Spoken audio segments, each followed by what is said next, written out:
9:16 vamos a saludar ya a nuestros dos contertulios de hoy, nuestros dos expertos en economía. Lander Beloki, ¿qué tal?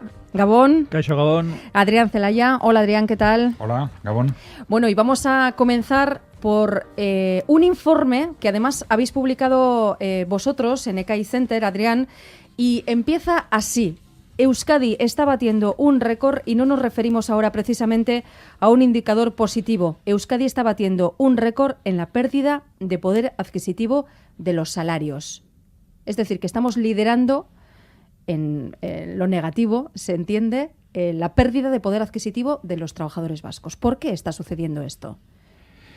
Bueno, el dato no es del todo nuevo. Ya en los 2 últimos años han ido saliendo informes de distintas fuentes. El que más se ha difundido ha sido el de ADECO Barceló, que nos da unos datos muy llamativos, porque nos da una evolución negativa del poder adquisitivo de los salarios durante los últimos 4 años, de menos 1,1% en los 2 primeros años y menos 1,5% en los 2 siguientes, y que dejan claro que el País Vasco está destacando por ser la comunidad autónoma en la que peor están evolucionando los salarios. En los 2 últimos años solo hay 3 comunidades autónomas en las que están evolucionando de forma negativa, que son Castilla-La Mancha, Navarra y el País Vasco.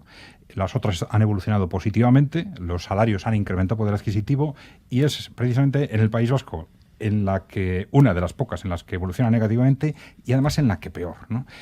Has preguntado por qué, ¿no? Uh-huh. ¿Por qué? Bueno, yo creo que esto tiene una relación muy clara con nuestra estructura económica y con nuestra estructura de relaciones laborales, ¿no? El efecto negativo en la evolución de los salarios se ha producido fundamentalmente a partir de la reforma laboral. Uh-huh. Es decir, no en los peores años de crisis, sino a partir del momento en que la economía empieza a despegar, pero como consecuencia de la reforma laboral se consigue precisamente el efecto que perseguía la reforma laboral, que era mejorar la situación de la economía española a través de lo que se llama una devaluación interna, que supone reducir los costes de las empresas, fundamentalmente bajando salarios. ¿Cómo se hace esto? Pues debilitando la negociación laboral, debilitando la capacidad de los sindicatos de defender los salarios. Entonces, ¿qué ocurre? Que esta era una reforma laboral pensado para un problema que tenía España, un problema de sobreendeudamiento que tenía fundamentalmente España y que no tenía el País Vasco, uh-huh, y que, como consecuencia de aplicársenos a nosotros, a una estructura productiva que no estaba pensada para esto, resulta que el daño ha sido superior. Es decir, en lugar de mejorar nuestra posición económica, hemos deteriorado artificialmente los salarios en un momento en que la economía estaba creciendo. Pero no acabo de entender por qué aquí nos afecta más, por nuestra... Sí, yo creo que la explicación clara es nuestra estructura de relaciones laborales. Ajá. Es decir, la posición de los sindicatos en el País Vasco siempre, en las últimas décadas, ha sido muy distinta. Han sido sindicatos que yo creo que hay que decir más serios desde el punto de vista de financiación interna, y también más activos, algunos dicen pues más agresivos, etcétera, pero como consecuencia de esto se ha hecho posible que, a pesar de estar en una estructura institucional y económica con un PIB per cápita un 30% inferior al nuestro, los salarios pudiesen evolucionar de acuerdo con nuestra estructura productiva. Entonces, entender eso sin entender el carácter diferencial de nuestras relaciones laborales y nuestros sindicatos es imposible. Entonces, ¿qué ha ocurrido? La reforma laboral debilita especialmente a los sindicatos más activos, debilita las relaciones laborales precisamente donde más necesarias son para la evolución positiva de los salarios, y como consecuencia se produce este disparate, es decir, que la economía está creciendo al 3% y los salarios perdiendo poder adquisitivo, ¿no? Donde más crece la economía y donde los salarios están creciendo mucho menos. Sigo leyendo en este informe y decís, lo sorprendente es que todo esto haya venido sucediendo ante la aparente indiferencia de la generalidad de la clase política vasca. Es llamativo que en lugar de la oposición haya sido el nuevo consejero de Economía y Hacienda, Pedro Azpiazu, quien puso sobre la mesa el debate sobre la necesidad de incrementar los salarios. Y hemos recuperado aquella reflexión. La hizo en febrero. Yo no voy a meterme en cuál sería asumible o no. Yo creo que lo único que he dicho es que hay margen en este momento para que los salarios crezcan sin generar inflación, ¿no? Porque el sistema económico con una productividad creciendo al 1,2% lo permite. Yo creo que hace poco hubo un acuerdo entre la patronal y los sindicatos. Yo creo que ese es el marco en el que tienen que decidir la subida de salarios. Yo supongo que de ese tema también hablaron, y luego ya dependerá de ellos por una parte y luego de las empresas, ¿no?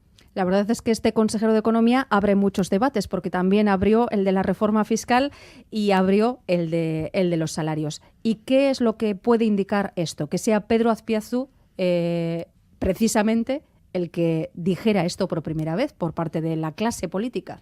Bueno, yo creo que indica dos cosas. Indica algo positivo con respecto a este nuevo consejero, a cómo tiene, digamos, amueblada la cabeza, hasta qué punto, digamos, tiene unas bases conceptuales asentadas en la economía real, y esto es esencial, que dispongamos de este tipo de personas en nuestra clase política y en el Ejecutivo. Y algo negativo en conjunto en conjunto del resto de la clase política, ¿no? Es decir, esto es muy llamativo, ¿no?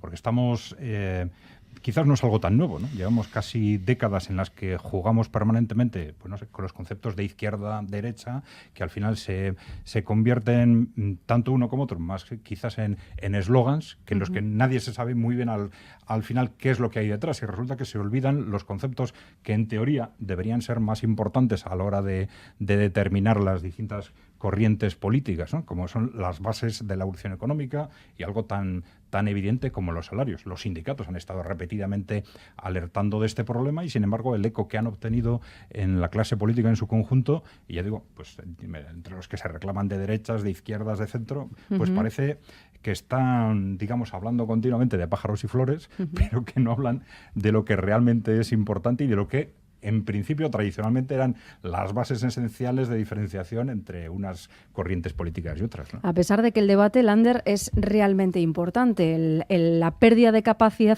adquisitiva de los trabajadores vascos repercute en un montón de fenómenos, ¿no?, económicos. Eso es clave para el desarrollo de una economía.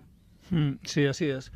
Lo que pasa es que yo creo que este dato hay que analizarlo en un contexto, ¿no? Y no es el único dato que tenemos del mercado laboral. Efectivamente, hay pues el dato que ha comentado Adrián de esta evolución salarial, producto de muchos de los factores que también se han ido subrayando, mencionando, pero esto también se da en un contexto en el cual hay un crecimiento económico y a su vez también hay un periodo de creación de empleo. Es decir, hoy mismo teníamos datos de que se han ido creando más puestos de trabajo, la tasa de desempleo ha bajado, y por lo tanto eso es una noticia positiva dentro de este contexto, ¿no? Lo que sí estamos presenciando son, yo creo, que cambios muy muy importantes a todos los niveles, a nivel internacional y también más a nivel digamos próximo en el mundo económico. Los mercados están, digamos, muy muy tensos. Todavía está muy presente pues los grandes ajustes que se tuvieron que hacer a nivel de todos los agentes y todos los actores en la crisis económica, y probablemente muchos de los pasos se van dando con bastante cautela, ¿no? Lo suyo sería que este crecimiento que se está presentando, que bueno, pues en muchos casos es balbuceante y también amenazado con pues cuestiones geoestratégicas globales, pues también suponga que llegue a todos aquellos que lo van generando, es decir, no solamente al capital, no solamente también al nuevo empleo, que yo creo que es un elemento positivo, sino también a los trabajadores que estaban y siguen estando, y por tanto esto habría que distribuir. También es verdad que en esa distribución también hemos presenciado y conocido casos en los cuales pues probablemente las demandas salariales han terminado de poner la puntilla a algunas de las empresas que tenían una competitividad muy digamos tocada y muy debilitada, ¿no?, en la época de crisis. Yo creo que también eso está probablemente presente en muchas de las mesas de negociación. Entonces, creo que es un elemento complejo. Algunas de las claves las ha explicado muy bien Adrián. Habrá que ver también cómo va evolucionando en los siguientes semestres, ¿no? ¿Creéis que se va a poner encima de la mesa una recuperación? Bueno, evidentemente de dónde estábamos, creo que eso no, pero una subida salarial por lo menos, al menos moderada, porque de esto yo recuerdo haber oído hablar incluso a la propia patronal, ¿no?, de que estaba abierta a esa propia subida laboral, aquí en Euskadi, digo. Sí, durante estos meses se ha empezado a hablar de este tema. El presidente del Consejo de Relaciones Laborales, Arrieta, también ha hecho declaraciones de este tipo, que bueno, es el momento de subir los salarios. Pero claro, aquí viene la segunda pregunta. A ver, ¿cómo se suben los salarios, ¿no? Y sobre esto también hemos hecho otro artículo, ¿no? Porque claro, los salarios no se suben diciendo que hay que subirlos, ni se suben haciendo, digamos, una apelación a la genérica, a la patronal de buenas intenciones. Evidentemente, cada caso es distinto, cada empresa es distinta, las actitudes personales de cada empresario son distintas. No es lo mismo, evidentemente, el ámbito público que el privado. Ahora estamos hablando del privado fundamentalmente. Pero, claro, lo que hay que recordar es que los salarios y la relación entre salarios y capacidad productiva se evoluciona en el tiempo en función de las relaciones laborales, en función de un equilibrio entre patronal y sindicatos que ahora está roto. Y esto es lo que hace esta situación muy peligrosa. Y no es una situación casual producto de la evolución económica estrictamente, porque los salarios, además de eso, necesitan ese equilibrio en las relaciones laborales, que es el que genera que el excedente que genera la empresa, el valor añadido que genera la empresa, se distribuya de una determinada forma. Claro, el empresario es el dueño, es el titular jurídico de la empresa. Si no tiene un equilibrio razonable con los sindicatos, tiende a apropiarse del máximo posible de ese valor añadido. Entonces, para que los salarios evolucionen de forma razonable, ese contrapeso es imprescindible. Por un lado, esa permanente demonización de los sindicatos que venimos haciendo durante décadas, y sobre todo la reforma, lo que ha pasado como consecuencia de la reforma laboral, nos han dejado en una situación muy difícil, muy desequilibrada, y que hay que darle la vuelta precisamente para esto, para que los salarios evolucionen de forma equilibrada y paralela a la evolución de la productividad. Lander. Sí, efectivamente. Yo creo que otro factor también que hay que incorporar a este debate es el tema de no solamente el crecimiento económico que es el generado, sino también la evolución de la propia productividad, ¿no? Al final, el mantenimiento de la competitividad de una empresa está muy ligada también a la productividad, a los factores que utiliza para su producción, y ahí entran los salarios y los propios trabajadores, ¿no? Junto con también la tecnología que utilicen, las inversiones que se ven haciendo, la disponibilidad de capital, etcétera, etcétera. Por tanto, pues todo ello es lo que yo creo que ahora está encima de la mesa, pero ya digo, yo creo que con cautelas importantes, dado que tensionar esas relaciones probablemente puede venir de forma muy negativa a todos aquellos que están involucrados en la empresa, ¿verdad? Y precisamente uno de los ámbitos donde la relación entre, digamos, patronal y sindicatos está más tensa es seguramente el ámbito público. Soon as you're born, they make you feel small by giving you no time instead of it all. Till the pain is so big you feel nothing at all. En las últimas semanas, los sindicatos han redoblado su denuncia sobre la alta temporalidad que se da entre los empleados públicos en Euskadi.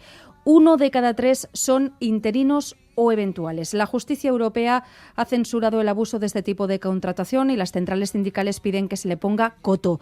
Los niveles de temporalidad son especialmente altos, además, en la principal empresa pública de Euskadi, que es Osakidetza. En Radio Euskadi hemos hablado con algunas de estas trabajadoras, en este caso, para conocer de primera mano su situación. Testimonios que ha recogido Rodrigo Manero. Osakidetza cuenta con unos 35.000 trabajadores y cerca del 40%, según los sindicatos, no tienen plaza fija.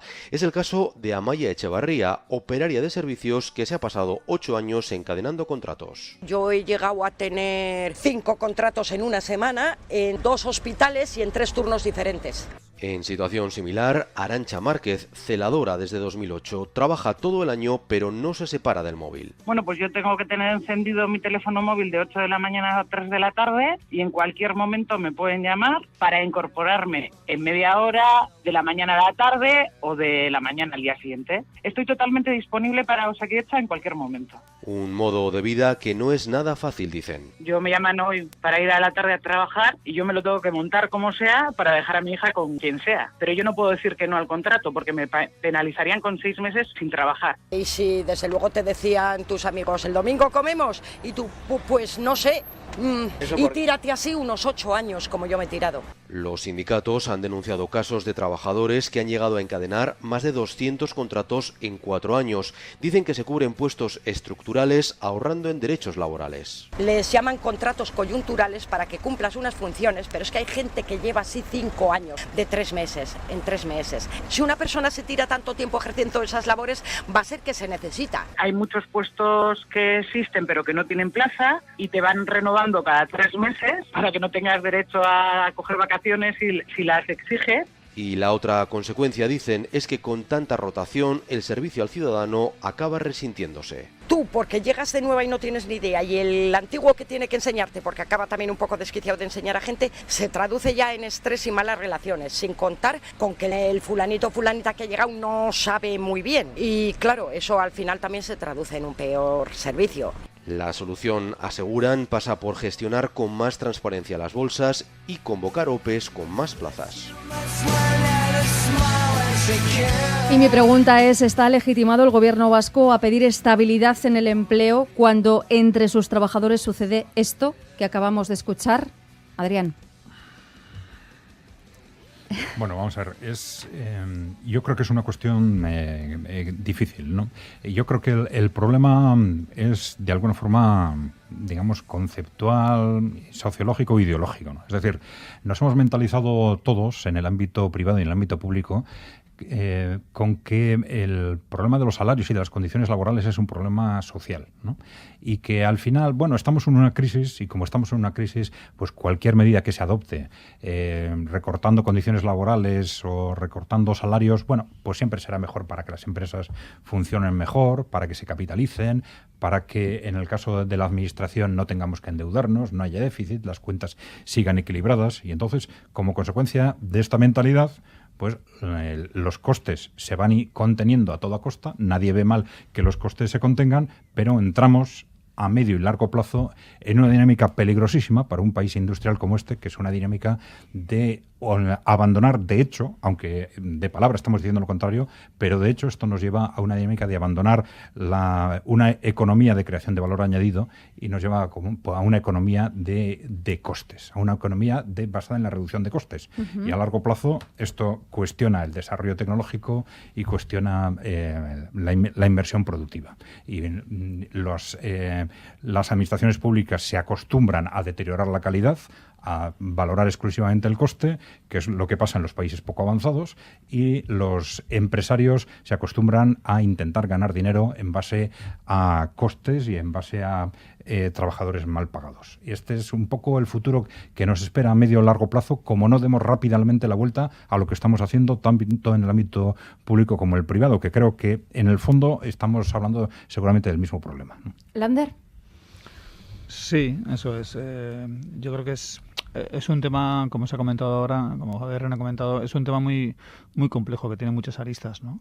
Y efectivamente, pues por una parte está la demanda de servicios sociales por parte de toda la ciudadanía a través del pago de sus impuestos y en fin, pues los derechos adquiridos que entendemos que los tenemos a nivel de toda la sociedad, las necesidades también de recursos que tiene la Administración para poder llevar adelante el cumplir esos servicios sociales y cómo ir reequilibrando las cuentas, ¿no? Y efectivamente, pues ese llamamiento de generación de empleo de calidad que desde la Administración Pública, con razón, se va haciendo a todos los agentes, pues también debería aplicarse en la propia función pública, ¿no? Pero por otra parte también vemos las dificultades y la dimensión que tenemos con la deuda pública y el equilibrio de las cuentas y otros grandes retos económicos que hay en la sociedad desde el punto de vista también de envejecimiento, de asistencia social, de derechos que se han ido consolidando y por tanto los consideramos como muy nuestros y por tanto requiere de muchos recursos que al final hay que generarlos a través de una economía productiva que esté muy centrada en actividades de alto valor añadido, ¿no? Y eso necesita también de mucho talento, de mucha tecnología, de mucho conocimiento y todo ello está relacionado, ¿no? Por tanto, como antes se comentaba, yo creo que es muy importante tener claro qué tipo de modelo qué tipo de modelo socioeconómico queremos para nuestro país y dónde deben de estar los pilares de creación de ese valor qué tipo de trabajadores y de trabajos y de empresas y actividades queremos sobre todo potenciar, y a partir de dónde vamos a ir construyendo pues digamos las bases de la riqueza necesaria a generar para que luego de ahí pues podamos disfrutar de servicios públicos a su nivel, ¿no? Y ahí está, yo creo que la clave de todo ello. De todas maneras, Lander, de la misma manera que lo que decida la administración pública, el gobierno vasco en este caso, ¿no?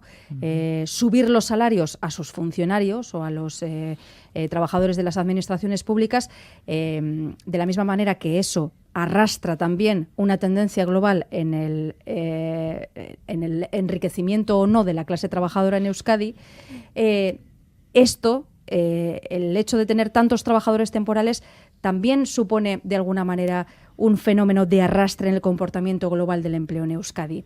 ¿Se podría hacer de otra manera? Es decir, ¿se podría por lo menos asegurar que aquellos trabajos que sean estructurales pues no tuvieran que funcionar como están funcionando, de contrato de 10 horas, contrato de 2 días, contrato de 1 semana? ¿Hasta ahí podríamos llegar? Pues, este comportamiento conservador, digamos, de la administración pública vasca tiene una justificación sólida.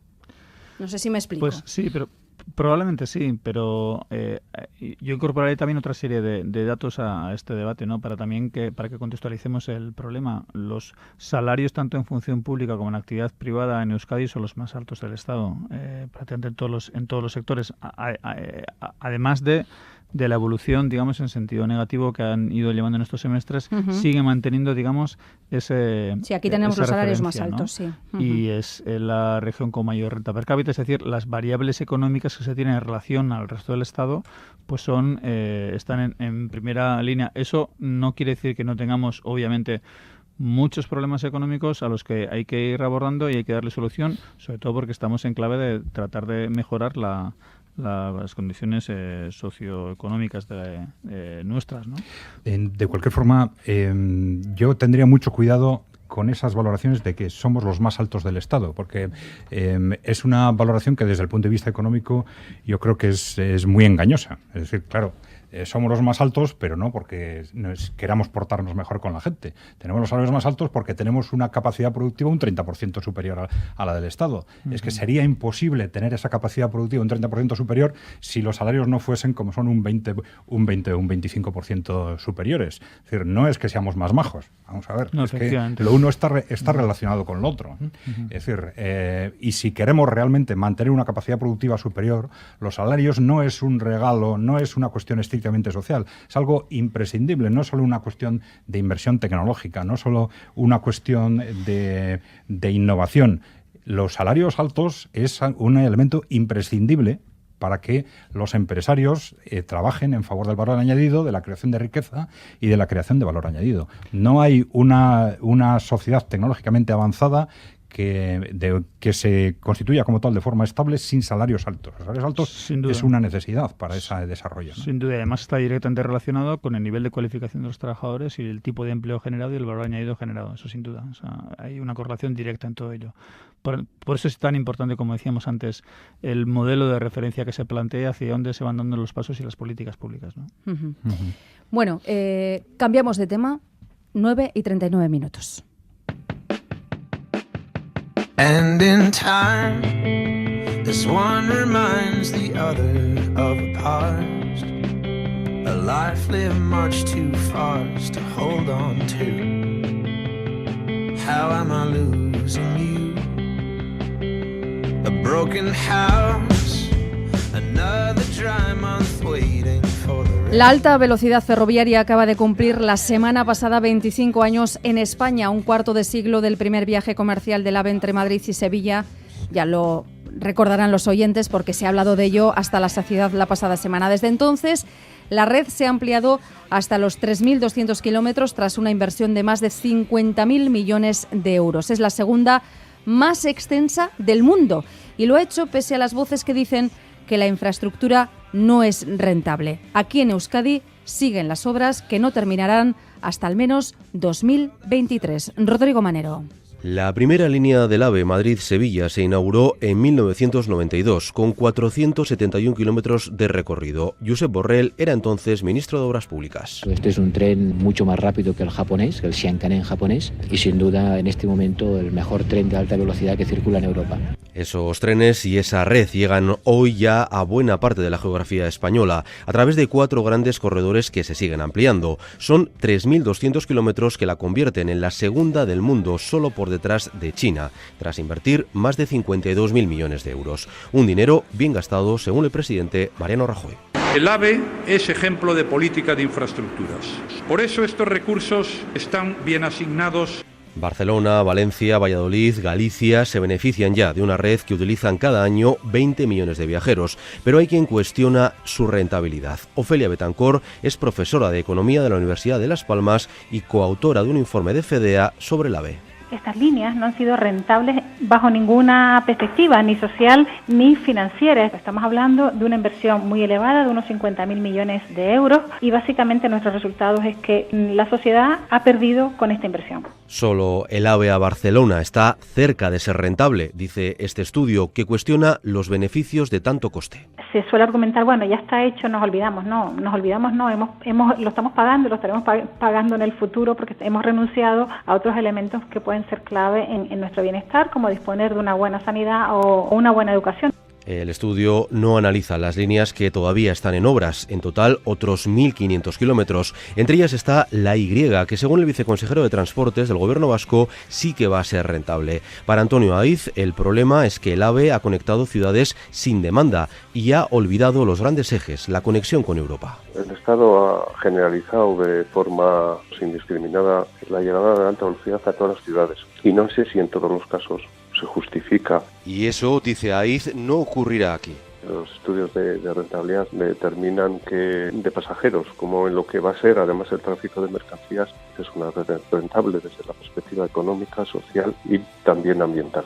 LACUA espera que los avances de los últimos meses permitan acelerar las obras una vez definidos los accesos a las 3 capitales y desbloqueado el nudo de Vergara. Los nuevos proyectos constructivos estarán concluidos para este próximo mes de mayo-junio. La Y estará terminada en 2023, según las últimas previsiones. Para entonces ya funcionará la conexión con Francia, prevista para 2019, pero todavía no hay fecha para la conexión con Burgos, que iniciará este año su fase de estudio.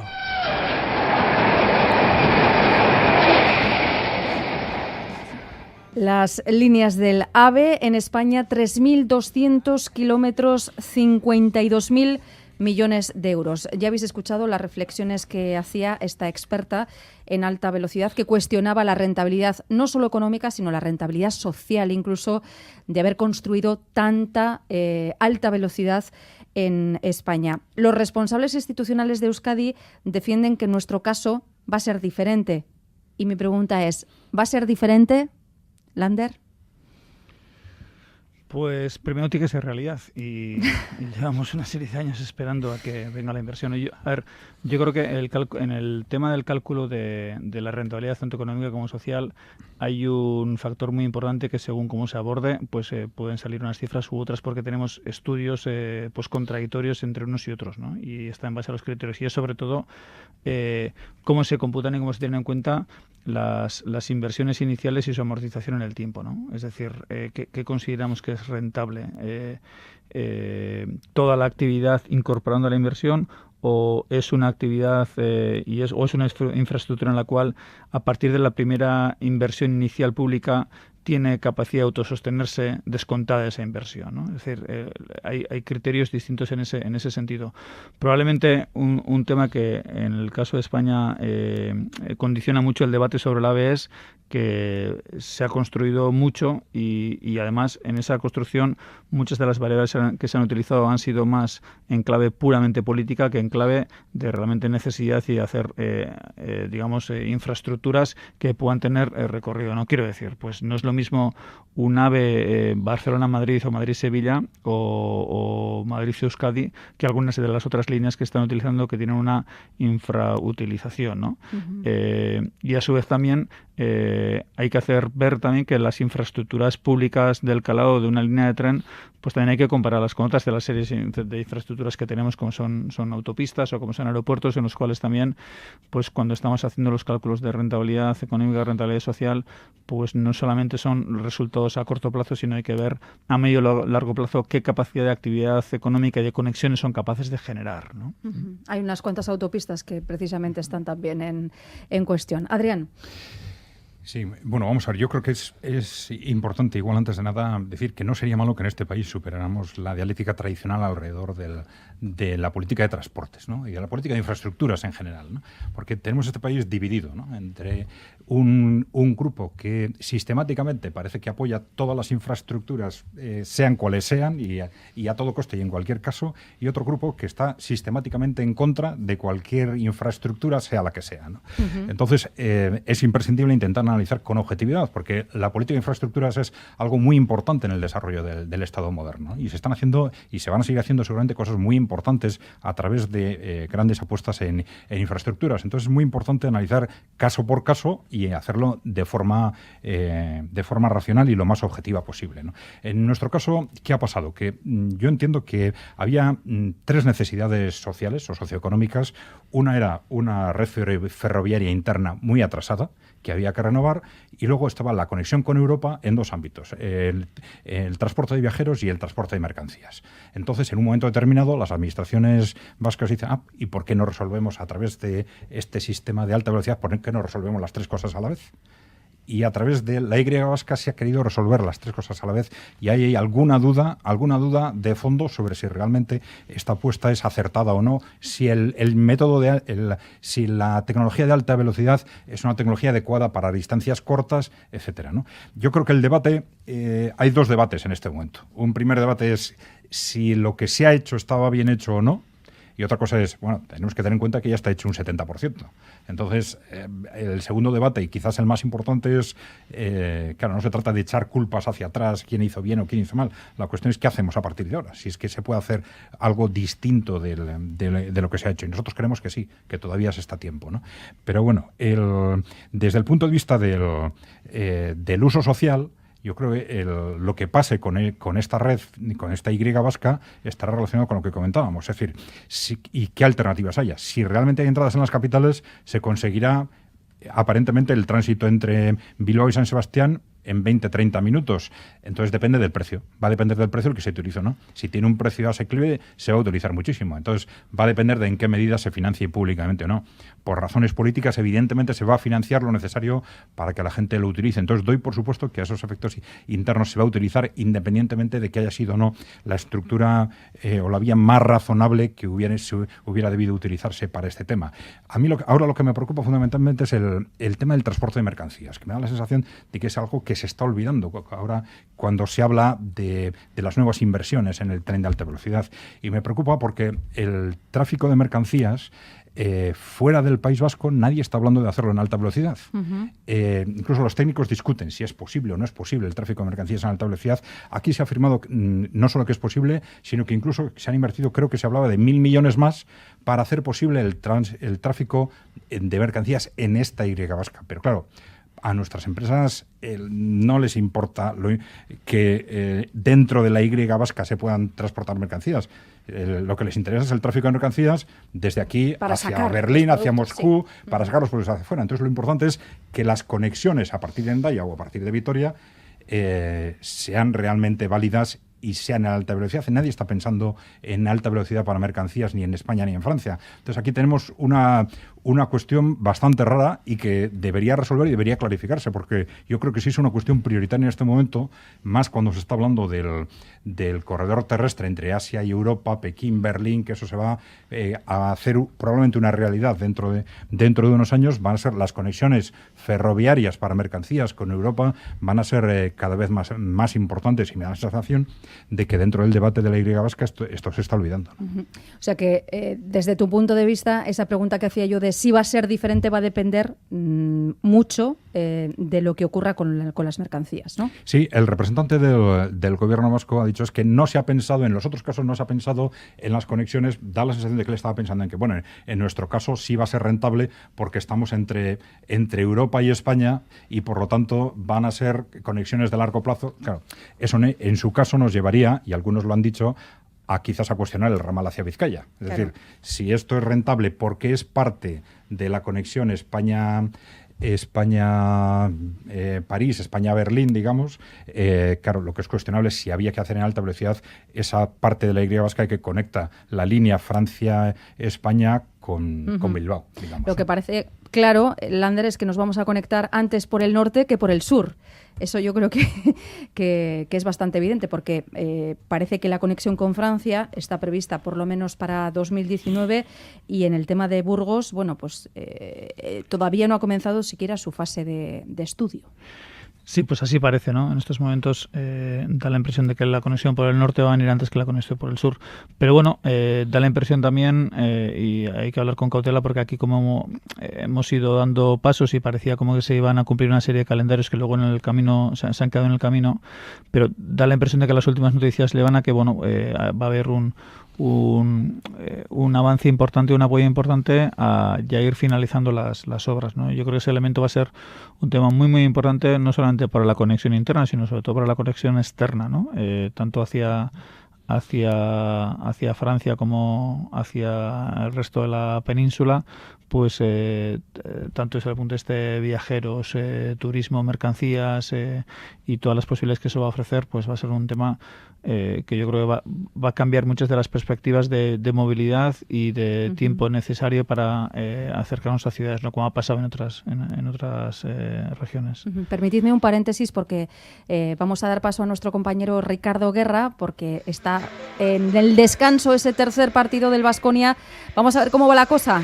Adelante, Ricardo. ¿Qué tal? Muy buenas noches. Bueno, pues de momento muy interesante, con muchísima atención el partido, respondiendo a todas las expectativas que había creado y muy igualado también en el marcador, porque nos vamos con mínima ventaja para el Baskonia, 44-43, pero como digo, está siendo un partido que está teniendo absolutamente de todo, con muchísima temperatura también en las gradas, con rifirrafes también entre los jugadores y luego jugadas de muchísima calidad. Por tanto, todo va a quedar para la segunda mitad. De momento, el partido que transcurre con muchísima igualdad, al descanso largo en el Buesa, Baskonia 44, CSKA de Moscú 43. Está ajustadito el resultado. Gracias, Ricardo. Volveremos a conectar contigo, por supuesto, para saber cómo evoluciona ese partido. Un saludo. Quiero arte. Adrián, que te querías intervenir, pero he tenido que hacer ese paréntesis. Bueno, los acuerdos políticos a los que se ha llegado, y parece que se está llegando en este momento, evidentemente, como se decía, son absolutamente claves. El tema de las entradas, la entrada en las capitales, por supuesto, porque la conexión Bilbao-Vitoria, Bilbao-San Sebastián, porque es la que se toma de referencia, iba a ser sino de una hora. Una hora, y el que pase de una hora a 20-25 minutos, pues evidentemente no tiene absolutamente nada que ver. El sí o no del tren de alta velocidad podía depender de esas inversiones.